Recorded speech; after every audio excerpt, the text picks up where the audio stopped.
السلام علیکم سامعین، آپ سننے جا رہے ہیں احمد اقبال کے ناول جواری کی تیسری قسط، اور آپ اسے سن پائیں گے رباب کی آواز میں۔ شروع کرنے سے پہلے اپنے تمام سننے والوں سے التماس ہے کہ براہ کرم چینل کو سبسکرائب کرنا ہرگز مت بھولیے، اور اگر کہانی کو پسند کرتے ہیں تو اسے لائک اور شیئر بھی ضرور کر دیا کیجیے۔ آئیے آج کی قسط کا آغاز کرتے ہیں۔ اب کسی خواہش اور ارادے کے بغیر نورین کا بوجھ میرے کندھوں پر آ گیا تھا۔ میں سوچ رہا تھا کہ سلمان خان جیسے بے وفا عاشق کی پراسرار موت سے اس کو کیسے آگاہ کروں، اسے کچھ بتاؤں یا نہ بتاؤں۔ معلوم نہیں اس کا رد عمل کیا ہوگا۔ یہ ہو سکتا تھا کہ میرے جانے کے بعد اس نے بدقسمتی سے سلمان کی لاش دریافت کر لی ہو۔ جب وہ میرے جسم پر سلمان خان کے کپڑے دیکھے گی تو اس کا رد عمل کیا ہوگا؟ نورین اب تک اس خستہ حال کمرے کی قبر میں بے قراری سے سرگرداں تھی۔ میں باہر سے آیا تھا، چنانچہ میری آنکھوں کے لیے تاریکی میں دیکھنا دشوار تھا۔ وہ اندھیرے میں دیکھنے کی عادی ہو رہی تھی۔ مجھ پر نظر پڑتے ہی اس کی حرکت رک گئی اور اس کی نگاہ مجھ پر مرتکز ہو گئی۔ میں اس کی صورت کے تیزی سے بدلتے ہوئے تاثرات کو دیکھ نہ سکا۔ اس کے ذہنی صدمے کا مجھے اس وقت اندازہ ہوا جب اس نے ایک دم آگے بڑھ کر میرے کوٹ کا کالر پکڑ لیا اور چلائی، یہ تو سلمان کے کپڑے ہیں۔ میں نے نرمی سے اس کے ہاتھوں کو جھٹک کر الگ کیا۔ ہاں، اسی نے دیے تھے مجھے۔ پھر وہ آیا کیوں نہیں تمہارے ساتھ؟ میں نے کہا تم بات کرنے دو گی تو میں بتاؤں گا نا۔ بیٹھو، آرام سے بیٹھو۔ وہ دیوار سے ٹیک لگا کر بیٹھ گئی۔ میں آرام سے ہوں، میری فکر مت کرو۔ میں اس کے ساتھ ہی بیٹھ گیا۔ پہلے میں تمہارے گھر گیا تھا، تم نے ٹھیک کہا تھا، تمہارا وہ نہ ہونے والا شوہر واقعی مر گیا ہے۔ اس کی لاش کو پولیس لے گئی تھی پوسٹ مارٹم کے لیے۔ میرے سامنے ہی ڈیڈ باڈی واپس آئی تھی اور اب اس کے کفن دفن کے انتظامات ہو رہے ہیں۔ دفع کرو اسے، میں نے اس کے بارے میں نہیں پوچھا تھا، لیکن تمہیں یہ بتانا میرے لیے بہت اہم تھا کہ اب تم مفرور قاتل ہو۔ تم پر نہ اقدام قتل کا کیس ہے اور نہ ہی غیر ارادی قتل کا۔ یقیناً پوسٹ مارٹم سے پہلے FIR لکھی گئی ہوگی اور اس میں تمہیں قاتل نامزد کیا گیا ہوگا۔ زیر دفعہ 302 تعزیرات پاکستان تم پر قتل عمد کا کیس بنا ہوگا۔ اس معاملے کی سنگینی کو اچھی طرح سمجھ لو۔ اس نے سر ہلایا۔ ایسا تو ہونا ہی تھا۔ قتل کے بعد جائے واردات سے فرار تمہارا دوسرا جرم بن گیا، لیکن اس کے سوا تم کر بھی کیا سکتی تھی؟ اگر فرار نہ ہوتی تو اس وقت حوالات میں بند ہوتی۔ سزا ہونے تک تم پر کیا گزرتی، اس عذاب کا تصور بھی تمہارے پاس کی بات نہیں، کیونکہ تم نے تھانے دیکھے ہیں اور نہ ہی کبھی پولیس سے تمہارا واسطہ پڑا ہے۔ آخر تم مجھے ڈرا کیوں رہے ہو بلا وجہ؟ نورین، میں تمہیں حقائق کی سنگینی سے آگاہ کر رہا ہوں۔ میں وکیل تو نہیں ہوں، لیکن خود اپنے معاملات میں وکیلوں کی باتیں سن کے اور عدالتی معاملات کے تجربے سے آدھا وکیل خود بھی بن گیا ہوں۔ ابھی مجھے تمہارے کسی قانونی مشورے کی ضرورت نہیں۔ پہلے بتاؤ سلمان نے کیا کہا؟ وہ کیوں نہیں آیا؟ میں نے ایک گہری سانس لی۔ اس نے کہا کہ وہ آ ہی نہیں سکتا تھا۔ کیا مطلب؟ وہ برہمی سے بولی۔ کیوں نہیں آ سکتا تھا؟ ذرا سکون سے پہلے میری بات سن لو، پھر خفا ہونا۔ تمہارے گھر سے میں سیدھا سلمان کے گھر چلا گیا تھا۔ اگر ذرا دیر ہو جاتی تو اس کی اور میری ملاقات ہی نہ ہوتی، کیونکہ وہ دبئی کے لیے روانہ ہو رہا تھا۔ وہ چلانے لگی۔ دبئی کے لیے؟ مجھے بتائے بغیر، سوچے بغیر کہ میں یہاں اس کا انتظار کر رہی ہوں؟ میں نے نورین کا ہاتھ اپنے ہاتھ میں لے کر نرمی سے تھپکی دی۔ دیکھو نورین، دنیا میں سب کچھ ویسے نہیں ہو سکتا جیسا ہم چاہیں۔ اتفاقات یا حادثات کا پہلے سے کون اندازہ کر سکتا ہے؟ خرابی دونوں طرف ہوئی۔ تم نے مجھے بتایا تھا کہ وہ کسی کے ساتھ مل کر بزنس کر رہا ہے۔ اس کا سرمایہ ہے اور سلمان کی محنت۔ دبئی میں اس کے پارٹنر کو حادثہ پیش آیا اور وہ مر گیا۔ مر گیا؟ کب؟ کل رات۔ لیکن خدا کے لیے مجھ سے یہ مت پوچھنا کہ حادثہ کیسے اور کب پیش آیا، اس کا انتقال کب اور کہاں ہوا، کیونکہ یہ سب میں نے بھی سلمان سے نہیں پوچھا۔ میرے نزدیک یہ بالکل غیر ضروری تھا۔ سلمان خان کو اس کی اطلاع سب سے پہلے دی گئی۔ اس کا پریشان ہونا بالکل فطری تھا، اور اگر اس نے فوراً دبئی جانے کا فیصلہ کیا تو ٹھیک ہی کیا۔ نورین نے چلا کے کہا، ذلیل، کمینہ، اسے میرا خیال ہی نہیں آیا کہ میں کیا کروں گی۔ میں نے دل ہی دل میں سلمان خان کی روح سے ہر گالی پر معذرت کی۔ تم بلا وجہ اس پر چلا رہی ہو۔ اس کی جگہ میں بھی ہوتا تو یہی کرتا۔ سارے مرد ایک جیسے ہوتے ہیں، خود غرض اور مطلبی، ثابت ہو گیا ہے۔ میں نے بگڑ کے کہا، جی نہیں، ثابت یہ ہوا کہ ساری عورتیں بلا وجہ ناقص العقل مشہور نہیں ہیں۔ ایک بات بتاؤ مجھے، کل جو تمہارے ساتھ ہوا، زبردستی تمہارا نکاح پڑھا دیا گیا اور تمہیں ایک کمرے میں بند کر دیا گیا، یہ معلوم تھا اسے؟ میں کیسے بتاتی؟ میں بولتا رہا۔ اسے کسی نے اطلاع نہیں دی تھی کہ مس نورین اپنے نہ ہونے والے شوہر کا قتل کر کے خیر و عافیت کے ساتھ نکل آئی ہیں اور اب وعدے کے مطابق وہیں موجود ہیں جہاں سلمان خان کو آنا تھا۔ وہ آتا تو اسے سب کچھ معلوم ہو جاتا۔ لا حول ولا قوت۔ اسے تو کچھ بھی پتہ نہیں تھا کہ تمہارے گھر میں کیا ڈرامہ چل رہا ہے، نہ تم نے فون کیا نہ کسی کے ذریعے پیغام، تو اسے کیا فرشتے ہر خبر پہنچاتے؟ پہلے بھی تو ایسا ہوا ہوگا کہ تم نے انتظار کیا لیکن وہ کسی وجہ سے نہیں آ سکا، پھر کیا تم اسی جگہ بیٹھی رہیں رات بھر؟ یہ سب تو میں نے بتایا اسے۔ نورین نے ایک گہری سانس لی۔ اس نے تمہارے بارے میں بھی پوچھا ہوگا کہ تم کون ہو، نورین کو کیسے جانتے ہو؟ اگر وہ نہ پوچھتا تو مجھے حیرانی ہوتی، وہ اتنا بے وقوف بہرحال نہیں ہے۔ تم نے کیا کہا؟ سب کچھ بتا دیا اپنے بارے میں؟ سچ سچ؟ اگر میں جھوٹ بولتا تو وہ قائل نہ ہوتا، میرا جھوٹ پکڑ لیتا۔ میں نے بالکل وہی بتایا جو ہوا تھا۔ وہ سخت پریشان تھا کہ ان حالات میں کیا کرے۔ اس کا دبئی جانا ضروری تھا اور تمہیں اپنے ساتھ لے جانا بالکل ناممکن تھا کیونکہ تمہارے پاس نہ پاسپورٹ ہے اور نہ ویزا۔ تم نہ اس کی سیکرٹری ہو نہ بیوی۔ اس نے مجھ سے کہا کہ میری واپسی تک تم نورین کی بھی حفاظت کرو تو تمہارا یہ احسان میں زندگی بھر نہیں بھولوں گا۔ میں 2-4 دن میں آ کر اسے اپنے ساتھ لے جاؤں گا۔ میں نے پوچھا کہ کہاں لے جاؤ گے؟ تو بولا فوری طور پر دبئی لے جانا تو مشکل ہوگا لیکن میں کوئی بندوبست کر لوں گا۔ میں انکار کیسے کرتا؟ مگر میں نے بتا دیا کہ میرے پاس بھی محفوظ ٹھکانہ کوئی نہیں ہے۔ یہ ہو سکتا ہے کہ میں اور نورین فرضی نام سے کسی ہوٹل میں روپوش رہیں، لیکن اس پہ بھی ایک مسئلہ ہے۔ میں جہاں چاہوں چلا جاؤں مگر نورین جیسی لڑکی کسی ہوٹل میں اکیلی نہیں جا سکتی، الگ کمرہ لے کر بھی نہیں رہ سکتی۔ ہمیں خود کو میاں بیوی ظاہر کرنا پڑے گا ورنہ کمرہ نہیں ملے گا۔ نورین کو صدمہ ہوا اور وہ مان گیا؟ اعتبار کر لیا تم پر کہ میں اور تم کسی ہوٹل کے ایک کمرے میں رہیں؟ اعتبار نہ کرتا تو کیا کرتا؟ اسے اعتماد ہے تم پر اور اس نے میری صورت سے بھی اندازہ لگا لیا ہوگا کہ میں ایک شریف آدمی ہوں۔ اگر اس کی جگہ تم ہوتے، وہ افسردگی سے بولی۔ نورین، مفروضات پر بحث کرنے کا یہ کون سا موقع ہے؟ میں نے اسے سمجھایا۔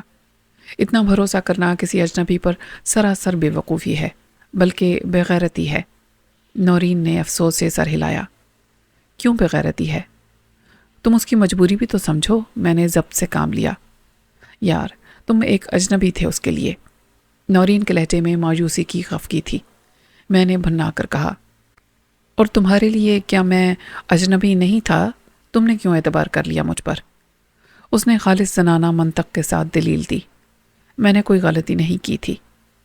میں نے اپنے سر پر ہاتھ مارا۔ یعنی مجنو کرے تو غلط اور لیلا کرے تو صحیح؟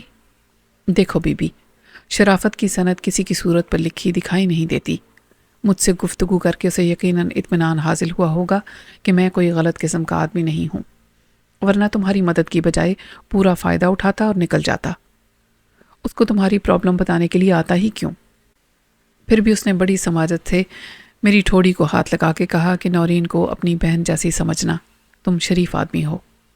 پھر تم نے کیا کہا؟ شریف آدمی؟ میں کیا کہتا؟ میری نہ کوئی بہن تھی اور نہ ہے، میں نے سر کھجا کے کہا۔ اور ویسے بھی تم خود سوچو، آپ کسی کو بھی ماں جیسا سمجھ سکتے ہیں مگر وہ آپ کی ماں تو نہیں ہو جاتی۔ اس نے تمہارے گھر اور گھر والوں کے بارے میں تو پوچھا ہوگا۔ میں پہلے ہی بتا چکا ہوں کہ میں جیل سے بھاگا ہوں۔ مجھ پر قتل کا الزام تھا۔ الزام جھوٹا صحیح مگر مجھے پھانسی ضرور ہوتی کیونکہ وہ دشمن جو میرے بھائی کے قاتل تھے اور میرے خاندان کی تباہی کے ذمہ دار تھے، وہ سب میرے پیچھے لگے ہوئے تھے اور وہ بڑے طاقتور دشمن ہیں۔ اب میرے لیے زندگی کا واحد مقصد ایک ہی ہے کہ ان سب دشمنوں کو نیست و نابود کر دوں، ورنہ میری زندگی کی کوئی ضمانت نہیں۔ یا میں زہریلے ناک کا پھن کچل دوں یا وہ مجھے ڈس لے، میں اسے چھوڑ نہیں سکتا۔ تم نورین کی ذمہ داری مجھ پر نہ ڈالو۔ پھر بھی اس کی سمجھ میں نہیں آئی۔ الو کا پٹھا۔ وہ منت سماجت پر اتر آیا کہ جیسے تم خود کو بچاؤ گے ویسے ہی نورین کو بھی بچاؤ، بس چند دن کی بات ہے۔ تم جہاں بھی رہو اسے اپنے ساتھ رکھنا، تمہاری طرح اس کا روح پوش رہنا بہت ضروری ہے۔ وہ اکیلی کیا کرے گی؟ مجبوراً میں نے اس سے وعدہ کر لیا۔ میرے کہنے پر اس نے یہ کپڑے بھی لا کر دیے، تمہارے لیے ایک برقع دیا، دیکھو۔ نورین نے شٹل کاک برقع کا معائنہ بڑی ناپسندیدگی سے کیا۔ اپنی اماں کا پرانا برقع دے دیا ہوگا۔ جو بھی ہے، مکمل روپوشی کے لیے یہی سب سے بہتر ہے۔ میرے قد کے مطابق ملے گا یا نہیں، ورنہ میں خود یہی طریقہ استعمال کرتا۔ اب چلو، اس نے بے خیالی میں کہا۔ خاور، ہم کیسے رہیں گے ہوٹل کے ایک ہی کمرے میں؟ یہ بھی تو ایک ہی کمرہ تھا، اور پھر بھی ڈر لگتا ہے، تو تم یہاں رہو، میں چلتا ہوں۔ اس نے میرا بازو پکڑ لیا۔ تم ایسا نہیں کر سکتے۔ میں ایسا نہیں کر سکتا، ویسا نہیں کر سکتا، تم نے کیا تماشا بنا رکھا ہے مجھے؟ وہ رونی شکل بنا کر بولی۔ میرا مطلب تھا اگر کسی نے مخبری کر دی میری یا تمہاری۔ کوئی بھروسہ نہیں، نہ اگلے لمحے کا نہ آنے والے دن کا۔ میں کوئی گارنٹی کیسے دے سکتا ہوں مس نورین؟ اور تمہیں ڈر لگتا ہے تو خدا کے لیے مجھے جانے دو۔ بے وقوف تھا میں کہ تمہارے گھر گیا اور سلمان خان سے ملا۔ اس کی آنکھوں سے ٹپ ٹپ آنسو گرنے لگے۔ آئی ایم سوری، اب تم جو کچھ کہو گے میں ویسا ہی کروں گی، مگر خدا کے لیے مجھے چھوڑ کر جانے کی بات نہ کرو۔ ہر عورت کا آخری ہتھیار اس کے آنسو ہی ہوتے ہیں، جن کے سامنے طاقتور سے طاقتور مرد کی خودی، انا اور غرور کا فلک بوس مینار ایسے قدم بوسی کے لیے گر جاتا ہے جیسے ایٹم بم کے سامنے ہیروشیما ہی نہیں، جاپانی قوم کے یقین اور اعتماد کا ناقابل تسخیر سمجھا جانے والا آسمان زمیں پوش ہو گیا تھا۔ میں نے نورین کا سر اپنے کندھے پر رکھ کر اس کے آنسو پونچھے۔ دیکھو، رونے کی ضرورت نہیں، مجھ پر بھروسہ کرو۔ میں پارسائی کا دعوے دار نہیں، کیونکہ میں بہرحال ایک انسان ہوں، لیکن شیطان کے مقابلے میں مجھے رحمان کی طاقت پر پورا اعتماد ہے۔ وہی میری نیت اور ایمان کا محافظ ہوگا۔ پھر بھی تمہیں مجھ سے اندیشہ ہو تو یہ اپنے پاس رکھو۔ وہ چونک کر مجھے دیکھنے لگی۔ یہ کیا ہے؟ یہ وہی چھری ہے جس سے تم نے اپنی حفاظت کی تھی، اس سے مجھے بھی قتل کر دینا۔ اس نے چھری میرے ہاتھ سے لے لی اور اندھیرے میں اس کی دھندلی سی چمک کو دیکھتی رہی۔ اسے تم نے سنبھال کے رکھ لیا تھا، لیکن خاور، خدا نہ کرے کبھی تم پر میرا اعتماد بھی غلط ثابت ہوا تو میں تمہاری نہیں اپنی جان لوں گی اس سے۔ میں نے اس کی کلائی پکڑ لی۔ پھر یہ مجھے دے دو۔ اس نے کوئی مزاحمت نہ کی۔ کیوں؟ ڈر گئے؟ ہاں، اب میں تمہارا محافظ ہوں، میں مرنے نہیں دوں گا تمہیں۔ چلو اب چلیں، برقع پہن لو، آج اس کی افادیت کا احساس ہو رہا ہے۔ اب تم پر دنیا کی نظر نہیں پڑ سکتی، کوئی تمہارا یہ عروسی جوڑا نہیں دیکھ سکتا، اور نہ یہ زیور جو تم نے ہر جگہ لٹکا رکھا ہے، گردن میں، کانوں میں، ناک میں، ہاتھوں میں۔ تمہیں الجھن محسوس نہیں ہوتی؟ کمال کرتے ہو، زیور ہی تو دلہن کا حسن ہوتا ہے۔ میں نے تن سے کہا، خواہ دلہن کالی ہو، موٹی، چپٹی، چڑیل جیسے دانتوں والی، سونا لٹکا دو اس پر تو وہ تم جیسی ہو جائے گی، کوہکاف کی پری ہو جائے گی۔ اس نے میرے خراج تحسین کا نوٹس لیا یا نہیں اس کا اندازہ کرنا مشکل تھا، کیونکہ وہ برقعے میں غائب ہو چکی تھی۔ میں تیار ہوں، چلو، کہاں چلنا ہے؟ میں نے کہا، پہلے تو ہم جائیں گے بازار۔ بازار؟ تم نے ہوٹل کی بات کی تھی۔ اس نے سامنے سے برقع اٹھا دیا۔ پہلے میری بات سن لو اور سمجھ لو، اس ایک رات کی پناہ گاہ کے باہر میرے اور تمہارے لیے ہر قدم پر خطرہ ہی خطرہ ہے۔ جیسے میدان جنگ میں ہموار، محفوظ اور بے خطر دکھائی دینے والی زمین کے نیچے دشمن نے بارودی سرنگوں کا جال بچھا رکھا ہوتا ہے۔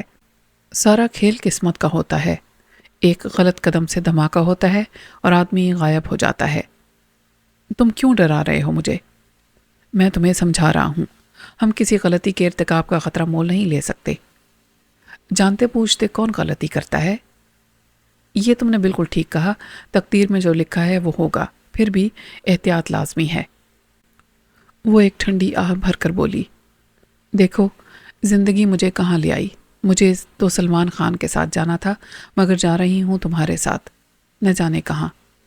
یہ زندہ رہنے کی خواہش ہے جس نے مجھے مجبور کیا کہ تم پر بھروسہ کروں۔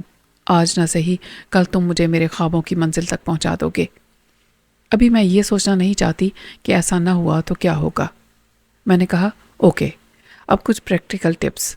بازار ہم اس لیے جا رہے ہیں کہ ایک ساتھ رہ کے زندگی گزارنے کے لیے ابھی ہمارے پاس کچھ نہیں، نہ تم ایک روسی جوڑے سے گزارا کر سکتی ہو اور نہ میرے لیے ان مانگے کے جوڑے کو کافی سمجھنا ممکن ہوگا۔ چنانچہ ہم سب سے پہلے اپنی اپنی ضرورت کی چیزیں لیں گے۔ میرا مطلب ہے فوری ضرورت کی۔ کچھ پتہ نہیں ہم کب تک ساتھ رہیں، کہاں رہیں۔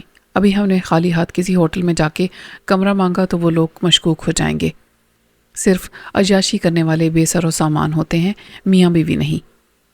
صحیح سوچا تم نے، کم سے کم ایک سوٹ کیس تو ہونا ہی چاہیے ہمارے پاس، ورنہ ایک بڑا میرا اور چھوٹا تمہارا، تاکہ ہم مسافر دکھائی دیں۔ میں نے سر ہلایا۔ اس سے زیادہ اہم یہ ہے کہ ہمارا ایک دوسرے کے ساتھ رویہ ایسا نہیں محسوس ہونا چاہیے کہ ہماری ابھی شادی ہوئی ہے اور ہم یہاں ہنی مون منانے آئے ہیں۔ ہنی مون کے لیے جو ملک سے باہر کہیں نہیں جا سکتے وہ چلے جاتے ہیں مری اور سوات کی طرف، لیکن وہاں بھی سخت سردی کا موسم ہے، چنانچہ من چلے یا تو کراچی کا رخ کرتے ہیں یا لاہور چلے جاتے ہیں، سکھر تو کوئی بھی نہیں آتا۔ اس نے مجھے تعریفی نظر سے دیکھا۔ بالکل ٹھیک سوچا تم نے، ہم ہر جگہ یہ ظاہر کریں گے کہ جیسے ہماری شادی کو 4-5 سال گزر چکے ہیں اور یہ لو میرج تھی۔ تب بھی لو تو ہے ماضی کا قصہ، اب تو ہم بس بندھے ہوئے ہیں ایک دوسرے کے ساتھ رشتہ نکاح میں۔ جانتی ہو 4 سال کے بعد کیا ہوتا ہے؟ یہ میں ابھی سے کیسے جان سکتی ہوں؟ اس نے سادگی اور معصومیت کے ساتھ کہا۔ میں نے کہا چلو چھوڑو، ایک کام میں کر لوں گا، دوسرا آسان کام تم کر لینا۔ میں ایک روایتی حاکمیت پسند، کسی حد تک بدمزاج اور بیزار بیوی کی طرف سے بے پرواہ شوہر نظر آؤں گا سب کے سامنے۔ تم بس خاموشی سے سن لینا، کوئی بات بری لگے تو اکیلے میں ایک جگہ کی سود سنا دینا، میں خاموش رہوں گا۔ Very simple.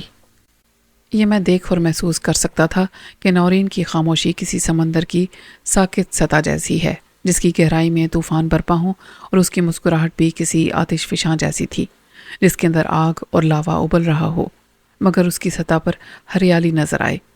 اندر سے وہ سخت خوفزدہ، مضطرب اور شکستہ تھی۔ خود کو کمزور نہ پڑنے دینا اور ہسٹیریا سے مغلوب نہ ہونا اس کی ضرورت تھی، جس کے لیے وہ اپنے آپ سے لڑ رہی تھی۔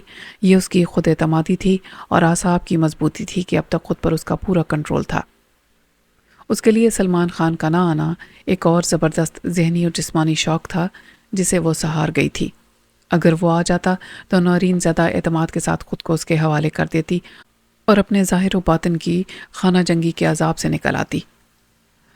اسے میں پھر نورین کی غیر معمولی ہمت، ذہانت اور خود اعتمادی کہوں گا کہ اس نے مجھے دیکھا، تھوڑا سا پرکھا اور پھر فیصلہ کر لیا کہ مجھ پر بھروسہ کیا جا سکتا ہے۔ یہ فیصلہ درست تھا۔ اپنی زندگی کے تحفظ کی ذمہ داری مجھے سونپ کر نورین نے بڑی حقیقت پسندی کا مظاہرہ کیا تھا۔ وہ جانتی تھی کہ اس معاشرے کا سیٹ اپ ہی ایسا ہے۔